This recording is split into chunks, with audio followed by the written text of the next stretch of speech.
আসসালামু আলাইকুম। সকলকে স্বাগত জানাচ্ছি সাধারণ কথা ইউটিউব চ্যানেল থেকে আমার কথা শুনবার জন্য। আজকে আওয়ামী লীগপন্থী যারা আছেন, যারা আওয়ামী লীগকে ভালোবাসেন, আওয়ামী লীগটাকেই করতে চাচ্ছেন, আওয়ামী লীগের রাজনীতি ছাড়া আপনারা অন্য কিছু চিন্তা করছেন না, তাদের উদ্দেশ্যে কিছু কথা বলতে চাই। তাদেরকে আমি প্রথম যে কথাটি বলবো সেটি হলো আপনারা বাস্তবসম্মত হন। আপনারা অহেতুক স্বপ্ন দেখা বন্ধ করেন।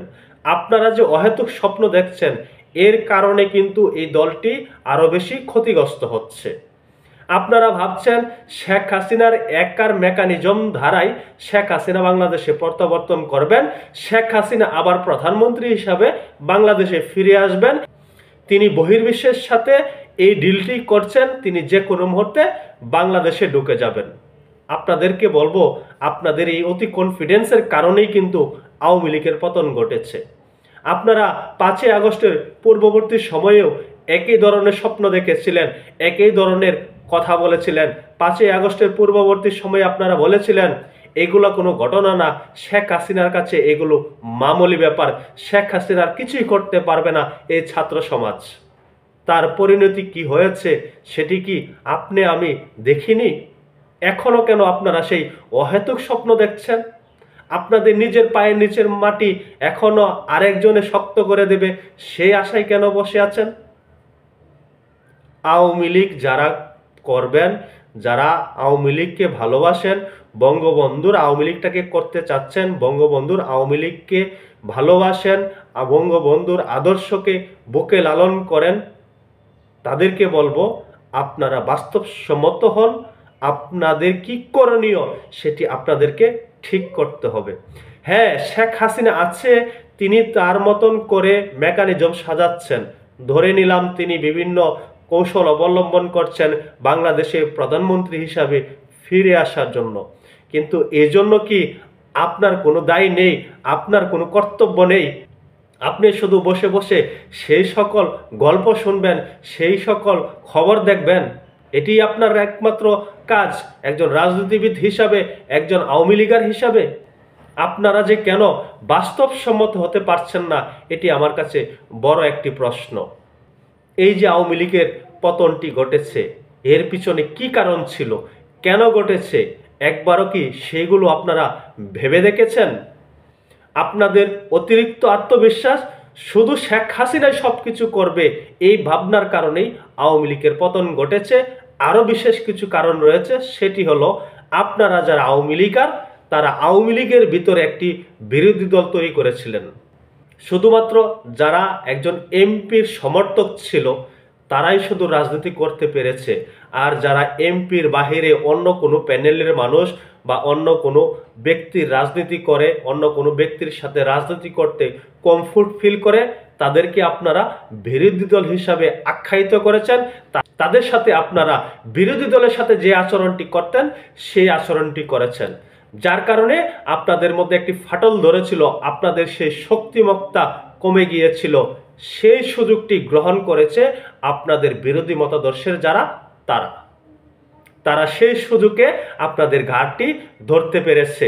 আপনারা যদি সেই সুযোগটি না দিতেন তারা কিন্তু আপনাদের ঘাড় মটকাতে আসার সাহস পেত না। আওয়ামী লীগের যে ভিত্তি ছিল বাংলাদেশে, আপনারা নিজেরা এই আওয়ামী লীগটাকে ধ্বংস করেছেন। ধ্বংস করে শেষ মুহূর্তে আপনারা শুধুমাত্র শেখ হাসিনার মুখের দিকে তাকিয়ে আছেন।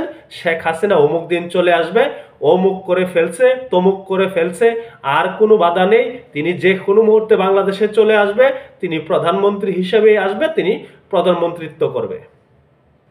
বহির্বিশ্বের কোনো শক্তি চাইলে কি শেখ হাসিনাকে বাংলাদেশে প্রধানমন্ত্রী রূপে ফিরিয়ে দিতে পারবে, তার সে আসনটি ফিরিয়ে দিতে পারবে? এটি অসম্ভব। কোনো রাষ্ট্রই তাদের ক্ষমতা থাকলেও সেটি কখনো করতে চাইবে না, কখনো করবে না। আপনারা, আবারও বলছি, বাস্তবসম্মত হওয়ার চেষ্টা করুন। আপনারা অহেতুক স্বপ্ন দেখা বন্ধ করুন।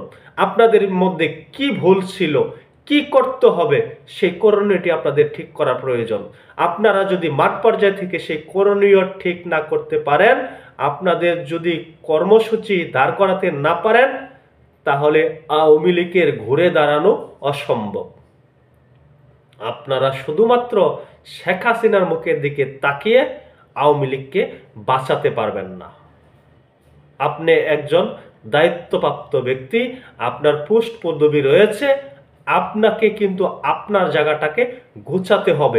সকল রাজনৈতিক দলের ক্ষেত্রে কিন্তু এমনটি ঘটে। আপনাদেরকে একটি কথা বলি, বিএনপি 17 বছর ক্ষমতার বাইরে ছিল। 17 বছর ক্ষমতার বাইরে থেকেও তাদের মধ্যে যে আত্মবিশ্বাসটা ছিল, তাদের নিজেদের প্রতি যে আত্মবিশ্বাসটা ছিল, সেই আত্মবিশ্বাসটা এই মুহূর্তে আপনাদের মধ্যে নেই। কেন ভাই? এমন কেন হবে? তাহলে কি আপনারা অতি উৎসাহী আওয়ামী লীগ? আপনারা আওয়ামী লীগের মূল ধারা সম্পর্কে ধারণা নেই? আর আপনারা কি আসলে আওয়ামী লীগ করেছেন, নাকি শুধুমাত্র সুবিধা নিয়েছেন? বেশ কিছু সুবিধাবাদী মানুষের কারণে আওয়ামী লীগের ব্যাপক দুর্নাম হয়েছে। আওয়ামী লীগ জনবিচ্ছিন্ন হয়ে পড়েছিল কিছু সুবিধাবাদী মানুষের কারণে। সেই সুবিধাবাদীদের সংখ্যা খুব বেশি তাও কিন্তু নয়, কিন্তু যারা সুবিধাবাদী ছিল তাদের কারণে আওয়ামী লীগ জনবিচ্ছিন্ন হয়েছে। তাদেরকে বাদ দিয়ে আপনাদের চিন্তা করতে হবে। যারা আওয়ামী লীগকে ভালোবাসেন, যারা বঙ্গবন্ধুর আদর্শকে লালন করেন, তাদেরকে এগিয়ে আসতে হবে, তাদেরকে কৌশল অবলম্বন করতে হবে, সাধারণ মানুষের কাছে তাদেরকে যেতে হবে। যারা সুবিধা অর্জন করে পালিয়েছে তারা কখনো আর সাধারণ মানুষের কাছে যেতে পারবে না। এমন 2-4টা নেতা প্রত্যেকটা উপজেলাতেই আছে যারা সুবিধাবাদী, যাদের কারণে আওয়ামী লীগের দুর্নাম হয়েছে, যাদের কারণে আওয়ামী লীগ জনবিচ্ছিন্ন হয়েছে। সেই 2-4 জন নেতাকে আপনাদেরকে পাশ কাটাতে হবে। 2-4 জন নেতাকে বাদ দিয়ে আপনাদেরকে চিন্তা করতে হবে, আপনাদের সাংগঠনিকভাবে সক্ষমতা বৃদ্ধি করতে হবে। শুধুমাত্র বহির্বিশ্বের দিকে তাকিয়ে, শুধুমাত্র শেখ হাসিনার মুখের দিকে তাকিয়ে যদি ঘরে বসে থাকেন, তাহলে আপনারা কখনোই কখনোই কখনোই ঘুরে দাঁড়াতে পারবেন না। সেটি আমি বলে রাখলাম। আপনাদের যদি বিশ্বাস না হয়, আপনারা কথাটি লিখে রাখেন। শেখ হাসিনা আপনাদের ভাগ্যের পরিবর্তন ঘটাবে। শেখ হাসিনার মেকানিজম দ্বারাই তিনি বাংলাদেশে ফিরে আসবেন। শেখ হাসিনাই আওয়ামী লীগকে ফিরিয়ে আনবে। এখানে আর কারো কোনো কিছু করার নেই, এমন ভাবনা যারা ভাবছেন তাদেরকে বলবো, আপনাদের আওয়ামী লীগ করা দরকার নেই, আপনাদের সেই স্বপ্ন দেখার দরকার নেই। আপনারা অন্য বন্দোবস্ত দিকে এগিয়ে যান, আপনারা অন্য কোনো চিন্তা করেন। এই কথা শোনার পরে অনেকে বলতে পারেন, আমি আওয়ামী লীগের লেসপেন্সার হিসাবে এই কথাগুলা বলছি কিনা, এটা অনেকে ভাবতে পারে। ভাবলে আমার কিছু করার নেই। তবে যারা আওয়ামী লীগপন্থী আছেন তাদেরকে আমি বলবো, আপনাদের শুভাকাঙ্ক্ষী হিসাবে আমি কথাগুলা বলে গেলাম। আপনারা মানবেন কি মানবেন না, এই ধরনের উদ্ধত্যপূর্ণ আচরণই করে যাবেন, নাকি বাস্তবসম্মত হবেন, সেটি আপনাদের ব্যাপার। কথায় আছে, বুঝলে বুঝপাতা, না বুঝলে তেজপাতা। সকলে ভালো থাকবেন। আল্লাহ হাফেজ।